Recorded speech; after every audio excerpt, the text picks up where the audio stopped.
Hello दोस्तों, Bhiwani education hub में आपका हार्दिक स्वागत है।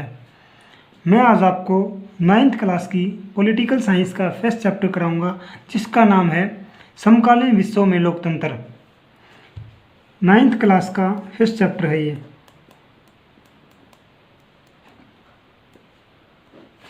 इस देश में 3 देशों का जिक्र किया गया है, चिली देश का, पोलैंड का और इराक का। समकालीन विश्व में लोकतंत्र मतलब किन किन देशों में लोकतांत्रिक सरकार है। इस देश में चिली देश के बारे में जिक्र किया गया है। सबसे पहले हमें चिली देश की राजधानी के बारे में पता होना चाहिए। चिली देश की राजधानी है सैंटियागो।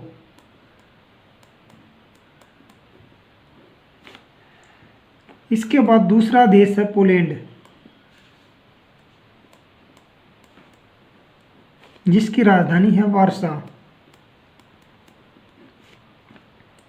नंबर 3 पे इराक। इराक की राजधानी है बगदाद। अब आपको चिली देश के बारे में बताता हूँ। चिली देश में 11 सितंबर 1973 के दिन वहाँ की सेना ने सैनिक तख्तापलट कर दिया। उस वक्त वहाँ का राष्ट्रपति था राष्ट्रपति आयंदे। राष्ट्रपति सल्वाडोर आयंदे था।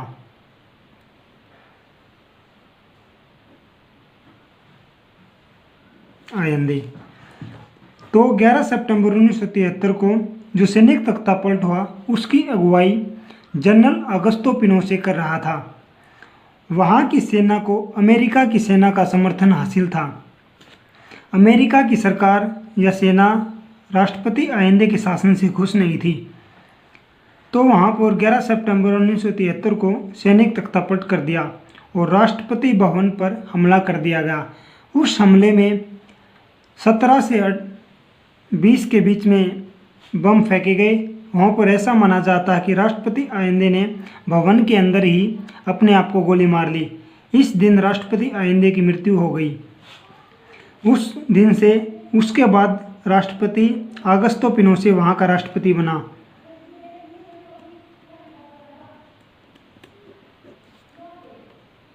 अगस्तो पिनोशे वहाँ का राष्ट्रपति बना। उसके बाद 17 वर्षों तक उन्होंने शासन किया।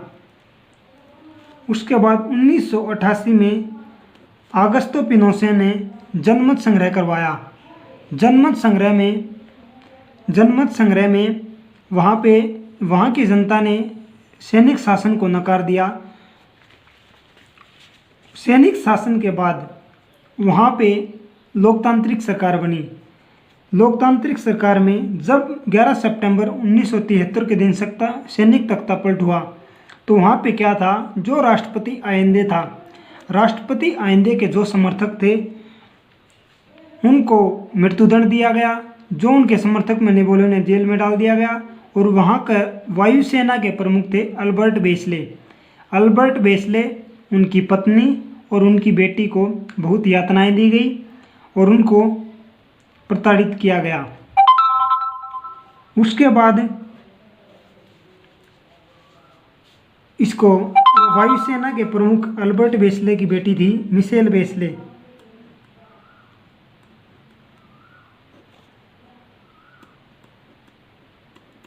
मिशेल बेसले 2006 से 2010 और 2014 से लेकर 2018 तक चिली देश की राष्ट्रपति रही। उसके बाद हम पोलैंड देश का जिक्र करते हैं। पोलैंड में क्या है, पोलैंड में 1980 में जारुजेल्स्की की सरकार थी। जारुजेल्स्की की सरकार थी। जो वहाँ पे क्या था, जारुजेल्स्की पोलिश यूनाइटेड वर्कर्स पार्टी थी। पोलिश यूनाइटेड वर्कर्स पार्टी थी जो वहाँ पे शासन कर रही थी। वे क्या था, उस पार्टी को सोवियत संघ का समर्थन प्राप्त था। उस पार्टी के अलावा वहाँ पे कोई भी राजनीतिक पार्टी चुनाव नहीं लड़ सकती थी। इस पार्टी का नेतृत्व पूर्वी यूरोप के ज़्यादातर हिस्सों में था। ये वहाँ की जनता अपनी इच्छा के अनुसार वहाँ पे अपने शासक को नहीं चुन सकती थी, या मतलब राष्ट्रपति को नहीं चुन सकती थी। तो वहाँ पे मजदूरों ने हड़ताल कर दी और आंदोलन शुरू कर दिए। वहाँ पे लेनिन जहाज कारखाना था, लेनिन जहाज कारखाना। वहाँ के मजदूरों ने हड़ताल कर दी और वहाँ एक पैसे से एक इलेक्ट्रीशियन था जो बहुत पहले कारखाने से निकाल दिया गया था।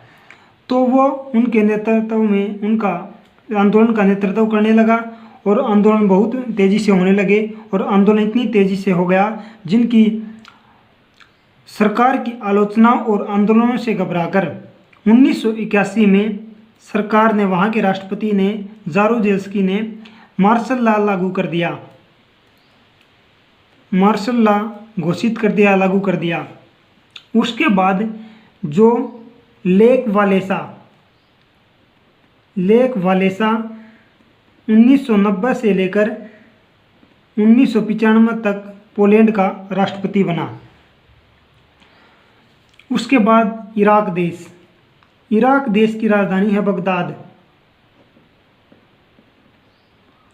इराक एशिया महाद्वीप का एक देश है, जहाँ पे ये देश 1932 में ब्रिटिश देश का राज था, मतलब ये ब्रिटिश देश के अंडर में था। उसने यहाँ पर इस पर कब्जा कर रखा था। उससे गुलामी से 1932 में इसने छुटकारा प्राप्त किया। 1932 में आज़ाद हुआ ये, मतलब ब्रिटेन से।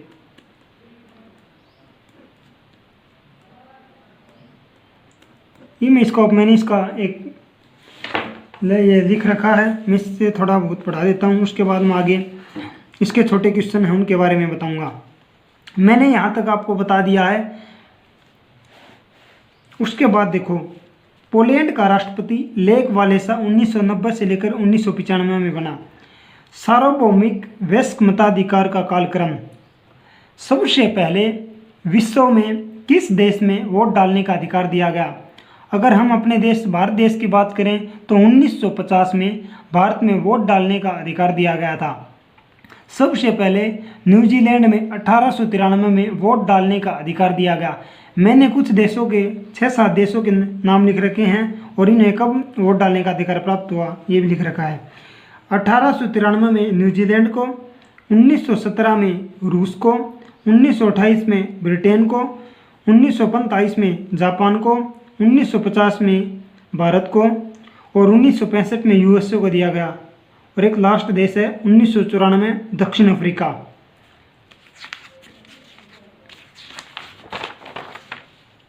इसके बाद अफ्रीका के देशों में सबसे पहले आज़ादी पाने वाला देश कौन सा था? अफ्रीका के देशों में, अफ्रीका महाद्वीप वैसे अगर देखा जाए तो विश्व में 7 महाद्वीप हैं। 7 महाद्वीपों में अफ्रीका महाद्वीप को अंध महाद्वीप कहा जाता है। इसमें सबसे पहले आज़ादी पाने वाला देश था, वो था घाना 1957 में, जिसका पुराना नाम है गोल्ड कोस्ट। इसमें आगे दिया गया है G8 के सदस्य, ग्रुप ऑफ 8 के सदस्य कौन कौन से हैं।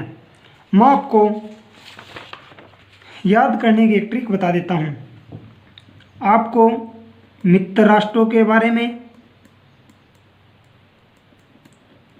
दूरी राष्ट्रों के बारे में पता होना चाहिए भी, कौन कौन से मित्र राष्ट्र हैं, कौन कौन से दूरी राष्ट्र हैं। देखो, इससे पहले अगर द्वितीय विश्व युद्ध के बारे में पता है आपको कि द्वितीय विश्व युद्ध 1939 से लेकर 1945 तक लड़ा गया था। उसमें दूरी राष्ट्र और मित्र राष्ट्रों ने एक दूसरे के प्रतिद्वंद्विता के प्रति युद्ध लड़ा था। ये युद्ध बहुत लंबा चला था, 6 सालों तक ये युद्ध चला था। इसमें मित्र राष्ट्रों का जिक्र किया जाए तो मित्र राष्ट्र हैं अमेरिका, ब्रिटेन, फ्रांस और रूस। और अगर दूरी राष्ट्रों का जिक्र किया जाए तो जर्मनी, इटली, व जापान।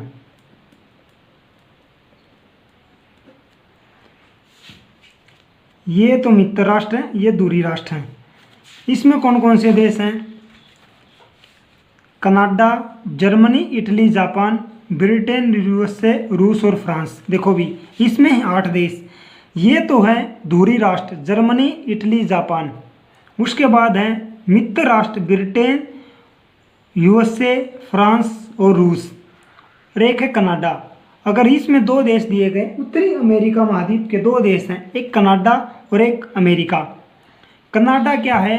कनाडा विश्व में, कनाडा में स्टेपी घास की कनाडा में जो विश्व की सबसे बड़ी अनाज मंडी है विनिपेग, वहाँ पे जो मतलब सबसे ज़्यादा अनाज होता है, यहाँ पे गेहूँ होता है। विश्व में सबसे ज़्यादा गेहूँ कहाँ पे होता है? कनाडा में।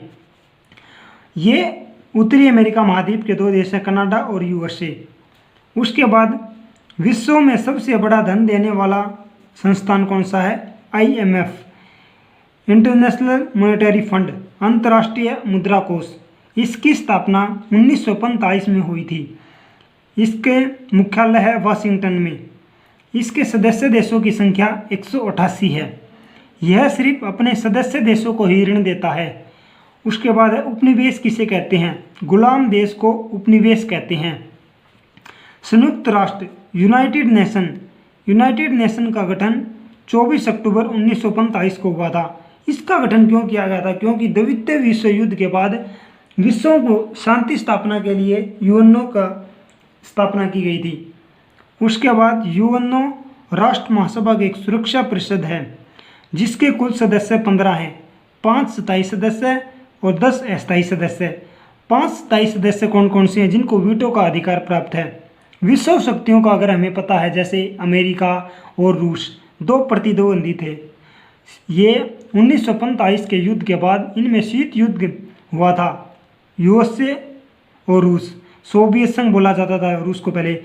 यूएसए और सोवियत संघ के बीच प्रतिस्पर्धा थी एक हथियारों की होड़ को लेकर।